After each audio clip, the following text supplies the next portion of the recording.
열왕기상 20장 1절부터 13절입니다. 시리아 왕 베나닷은 군대를 모두 모았다. 지방 영주 32명과 기마병과 병거들이 모이자 그는 올라가서 사마리아 성을 포위하고 공격하였다. 그는 그 성 안에 있는 이스라엘 왕 아합에게 사절들을 보내어 그에게 말하였다. 나 베나닷이 말한다. 너의 은과 금은 모두 나의 것이다. 그리고 내 아리따운 아내들과 자녀도 모두 나의 것이다. 이스라엘 왕이 회답을 보내어 말하였다. 나의 상전이신 임금님의 말씀대로 나와 내가 소유하고 있는 것은 모두 임금님의 것입니다. 사절들이 다시 아합에게 와서 베나닷의 말을 전하였다. 나 베나닷이 말한다. 내가 전에 사절을 보내어서 전달한 것은 너의 은과 금과 아내들과 자녀들을 모두 나에게로 보내라는 말이었다. 내일 이맘때쯤에 내가 내 신하들을 보내겠다. 그들이 내 집과 신하들의 집을 뒤져서 그들의 눈에 드는 것은 무엇이나 가져올 것이니 그리 알아라. 그래서 이스라엘 왕은 나라 안의 모든 원로들을 모아놓고 의논하였다. 베나닷이라는 사람이 꾀하고 있는 일이 얼마나 악한 일인지 잘 생각해 보시오. 그가 나에게 왕비들과 자녀들을 내놓으라고 하고 또 은과 금까지 요구하고 있는데 나로서는 이것을 거절할 수가 없어. 그러나 모든 원로와 백성들은 왕에게 베나닷의 말을 듣지도 말고 요구한 것을 보내지도 말라고 간언하였다. 그래서 그는 베나닷의 사절들에게 말하였다. 임금님께 가서 첫 번째 요구는 내가 듣겠지만 두 번째 요구는 내가 들어줄 수 없다고 전하시오. 사절들은 돌아가서 그대로 보고하였다. 베나닷은 다시 전가를 보내어서 말하였다. 내가 내 사마리아 성을 잿더미로 만들어서 깨어진 조각 하나도 남지 않게 하겠다. 내가 이끄는 군인들이 자기들의 손에 깨어진 조각 하나라도 주울 수 있으면 신들이 나에게 천벌이 아니라 그보다 더한 재앙을 내려도 내가 달게 받겠다. 이스라엘 왕이 회신을 보냈다. 너의 왕에게 가서 참 군인은 갑옷을 입을 때에 자랑하지 아니하고 갑옷을 벗을 때에 자랑하는 법이라고 일러라. 베나닷은 지방 영주들과 함께 막사에서 술을 마시고 있다가 이 말을 듣고는 신하들에게 공격 준비를 갖추라고 명령을 내렸다. 그들은 곧 사마리아 성을 공격할 준비를 갖추었다. 그때에 예언자 한 사람이 이스라엘 왕 아합에게 와서 말하였다.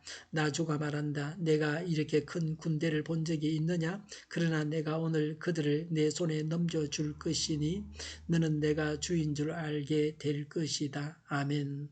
북왕국 이스라엘의 북쪽에 인접한 시리아가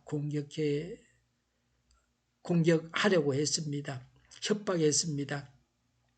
이스라엘은 외부의 적으로 인한 고통을 당했습니다. 우리나라가 역사적으로 외국의 침략으로 늘 고통을 당했습니다. 이스라엘도 마찬가지였습니다. 남왕국 유다는 남쪽의 국경을 접하고 있는 이집트의 침략을 받곤 했습니다. 사람들이 주변 사람들로부터 고통을 당하면서 살아가기도 합니다. 지금도 우리나라는 북과 일본 등 주변국으로부터 어려움을 당하기도 합니다. 시리아 왕 베나닷의 위협과 이스라엘 왕 아합의 저자세를 봅니다. 1절에 시리아 왕은 사마리아 성을 포위하고 공격했습니다. 2절과 3절에 베나닷은 사절을 보내어 너의 은금, 아내, 자녀가 다 내 것이라고 했습니다. 4절에 아합은 자신의 것이 다 베나닷의 것이라고 했습니다. 아합은 하나님을 의지하지 않아서 이렇게 했습니다. 6절에 베나닷은 신하들을 보내서 눈에 드는 것은 다 가져가겠다고 했습니다. 아합이 굴복하니 바로 모든 것을 달라고 했습니다. 아까의 싸움에서 양보하면 파멸에 이릅니다. 7절에 아합은 원로들과 의논했습니다. 8절에 모든 원로와 백성들은 왕에게 베나닷의 말을 듣지도 말고 요구한 것을 보내지도 말라고 간언했습니다. 원로들이 왕에게 현명한 말을 했습니다. 9절에 아합은 첫 번째 요구는 내가 듣겠지만 두 번째 요구는 내가 들어줄 수 없다고 했습니다. 아합은 이길 수 없는 전쟁이라고 생각했습니다. 최대한 싸우는 것을 피하려고 했습니다. 베나닷이 공갈과 협박을 해댔습니다. 10절에 사마리아 성을 잿더미로 만들어서 깨어진 조각 하나도 남지 않게 하겠다고 했습니다. 아합은 베나닷에게 11절에 참 군인은 갑옷을 입을 때에 자랑하지 아니하고 갑옷을 벗을 때에 자랑하는 법이라고 했습니다. 이것은 히브리 속담입니다. 싸워보지도 않고 마치 이긴 것처럼 하지 말라고 조롱하는 말입니다. 베나닷은 자기 군사력을 과시하고 아합이 저자세로 나오니까 아합을 얕잡아보고 마치 전쟁에서 이긴 것처럼 하고 있습니다. 우리는 싸워보지도 않고 컵부터 먹어서는 안 됩니다. 질 것 같은 싸움에 이기고 이길 것 같은 싸움에 지기도 합니다. 쉬운 일 같은데 어렵고 어려울 것 같은데 쉬운 것도 있습니다. 이스라엘 백성들이 가나안 땅을 점령할 때에 여리고성은 크고 강한 성이었습니다. 그런데 쉽게 정복했습니다. 아이 성은 작은 성이었습니다. 얕잡아 봤습니다. 그러다가 패배했습니다. 물론 하나님께 범죄해서 하나님이 일하시지 않은 그런 점도 아주 중요했습니다. 하나님은 전 이스라엘 군대가 힘을 합쳐서 아이 성과 싸워야 한다고 지시했습니다. 이스라엘은 범죄하고 하나님과 단절되어 상대를 가소평가하고 그래서 큰 코를 다치게 되었습니다. 죄와 교만은 밀접합니다. 죄를 지으면 교만해집니다. 12절에 베나닷은 지방 영주들과 함께 막사에서 술을 마시고 있었습니다. 치중에 공격 명령을 내렸습니다. 술에 취해서 전쟁에서 지게 됩니다. 술 취하지 말아야 합니다. 늘 깨어 있어야 합니다. 그래서 전쟁에서 승리해야 합니다. 영적인 전쟁에서 승리해야 합니다. 자기와의 싸움에서 승리해야 합니다. 술에 취해 있는 동안은 적과 싸움에서 자신의 능력을 다 발휘하고 이길 수가 없습니다. 한 예언자가 예언했습니다. 13절에 예언자의 이름이 없습니다. 무명 예언자의 예언이었습니다. 13절에 내가 이렇게 큰 부대를 본 적이 있느냐고 했습니다. 적의 수가 매우 많았습니다. 인간적인 생각으로는 이길 수 없었습니다. 이스라엘이 두려워 떨기만 했습니다.